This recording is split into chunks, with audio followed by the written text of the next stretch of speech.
الحمد لله رب العالمين أشهد أن لا إله إلا الله وحده لا شريك له وأشهد أن سيدنا ومولانا محمدا عبده ورسوله أما بعد فأعوذ بالله من الشيطان الرجيم بسم الله الرحمن الرحيم يولج الليل في النهار ويولج النهار في الليل وسخر الشمس والقمر كل يجري لأجل مسمى ذلكم الله ربكم له الملك والذين تدعون من دونه ما يملكون من قطمير إن تدعوهم لا يسمعوا دعاءكم ولو سمعوا ما استجابوا لكم ويوم القيامة يكفرون بشرككم ولا ينبئك مثل خبير صدق الله مولانا العلي العظيم۔ یہ دو آیتیں اس وقت تلاوت ہو رہی ہیں۔ ان دو آیتوں میں سے پہلی آیت میں اللہ نے اپنی قدرت کا بیان فرمایا، چونکہ کل کی بھی دو آیتوں میں اللہ نے اپنی قدرت، اپنی طاقت، اپنا علم بیان فرمایا تھا، اور مقصد یہ تھا کہ اللہ کی قدرت کو پہچان کر، اس کے خالق و مالک ہونے کو جان کر، اس کے رب ہونے کو جان کر اطاعت اسی کی جائے گی۔ اللہ نے اپنی قدرت کو بیان فرمانے کے بعد توحید کی دعوت دی اور فرمایا کہ تم اس کے شکر گزار بندے بنو، اور شکر گزاری کا اعلیٰ معیار یہ ہے کہ آدمی اللہ کی توحید کو اختیار کر کے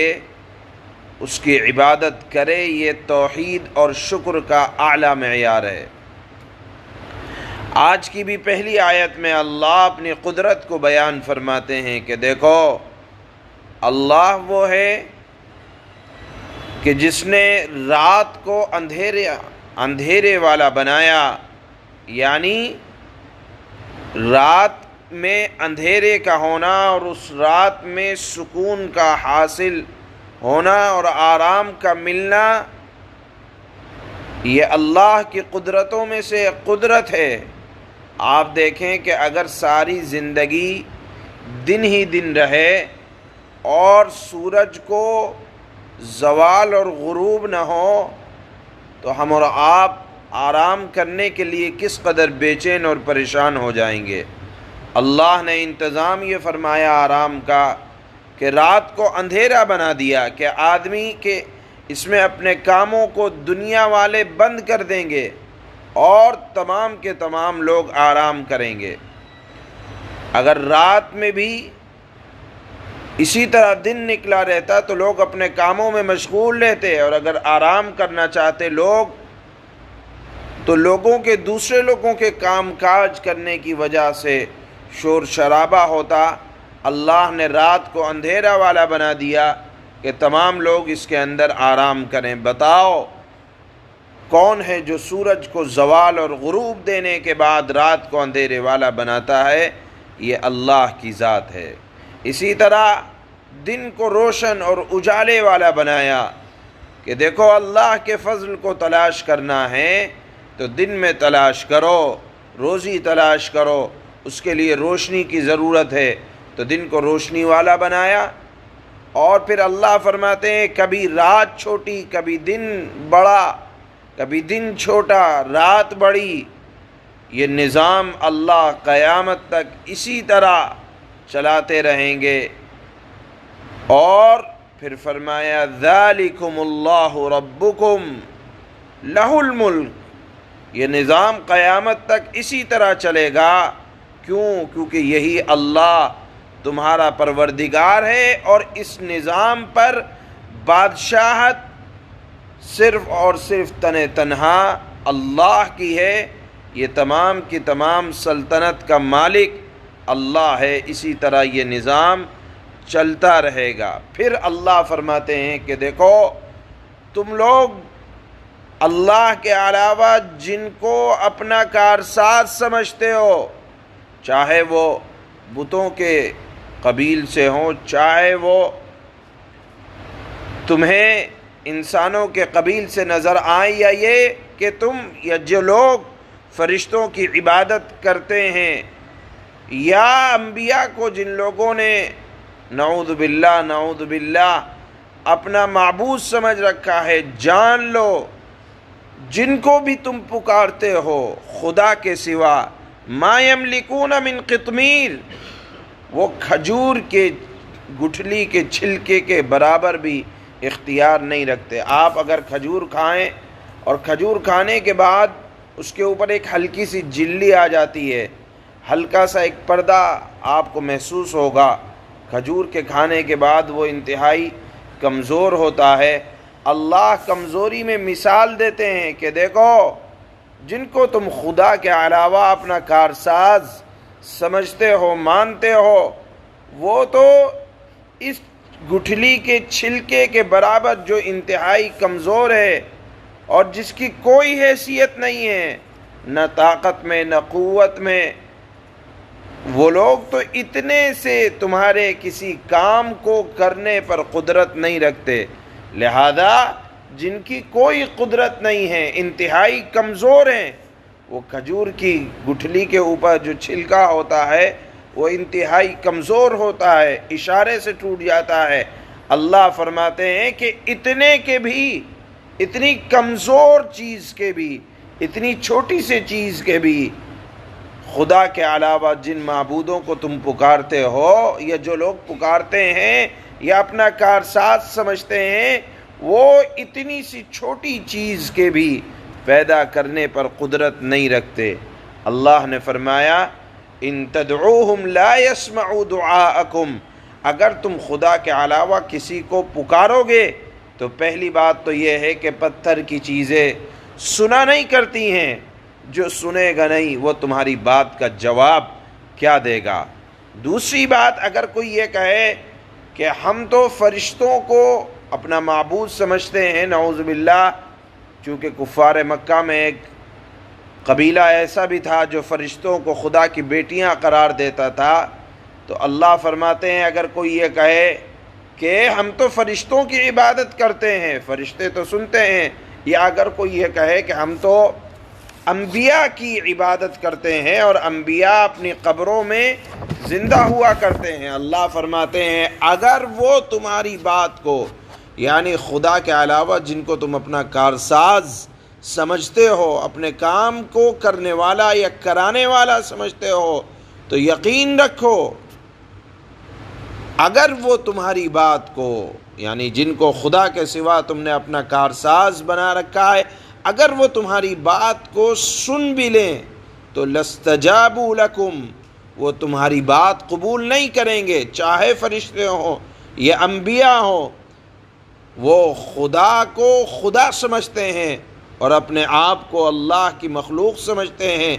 اللہ کی مخلوق خدا کی خدائی میں کبھی شریک نہیں ہو سکتی۔ اللہ نے فرمایا کہ اگر بالفرض تم یہ سمجھ لو کہ فرشتے یا رسول تمہاری بات کو سنتے ہیں اور تم ان سے اپنی بات منوا لو گے، تو یہ تمہاری ایک ناکام کوشش ہے، کیونکہ رسول ہوں یا انبیاء ہوں یا فرشتے ہوں، وہ خدا کے احکامات کی کبھی نافرمانی نہیں کر سکتے۔ خلاصہ یہ ہوا، اللہ نے تمام انسانوں کو مخاطب کیا کہ جس خدا نے تم کو پیدا کیا ہے، اس نے تم کو ایک مقررہ عمر دی ہے، اور اس نے اپنی قدرت سے سمندر کا پانی، دریا کا پانی، کھارا پانی، میٹھا پانی پیدا کیا، اور اس نے کھارے پانی میں تمہارے لیے مچھلیاں، میٹھے پانی میں تمہارے لیے غذا کے لیے مچھلیاں، اور پھر سمندر کے اندر موتی اور نہ جانے کتنی سجاوٹ کی چیزوں کو اللہ نے پانی کے اندر رکھا۔ اور جس خدا نے چاند، سورج، ستارے اور دنیا کا نظام دن اور رات کو قائم رکھا ہے، اسی پروردگار کی قدرت کو جان کر اور یہ سمجھ کر کہ تمام کا تمام اللہ کے اختیار میں ہے، اللہ کے فرما بردار اور شکر گزار بندے بنو، اس لیے کہ خدا کے سوا نہ تو کوئی نفع پہنچا سکتا ہے نہ نقصان پہنچا سکتا ہے۔ ہاں البتہ جن کو تم خدا کے سوا اپنا کارساز سمجھتے ہو، تم سمجھتے ہو بڑے ہمدرد ہیں، یہی قیامت کے دن سب سے بڑے دشمن ثابت ہوں گے اور کہیں گے کہ اے اللہ ہم تو تیری مخلوق ہیں، ہم نے نہیں ان کو کہا تھا کہ ہماری عبادت کرو۔ تو دنیا والے جن کو خدا کے سوا اپنا ہمدرد سمجھتے ہیں، کل قیامت کے دن اپنا سب سے بڑا دشمن پائیں گے۔ اس بات کو اللہ نے ان آیتوں میں بیان فرمایا، چونکہ کل کی بھی آیات میں اللہ نے اپنی قدرت کا اظہار فرمایا تھا، آج کی پہلی آیت میں اللہ نے اپنی قدرت کا اظہار فرمایا، اور پھر دوسری آیت میں فرمایا کہ دیکھو خدا کے سوا کوئی تمہاری کوئی مدد نہیں کر سکتا،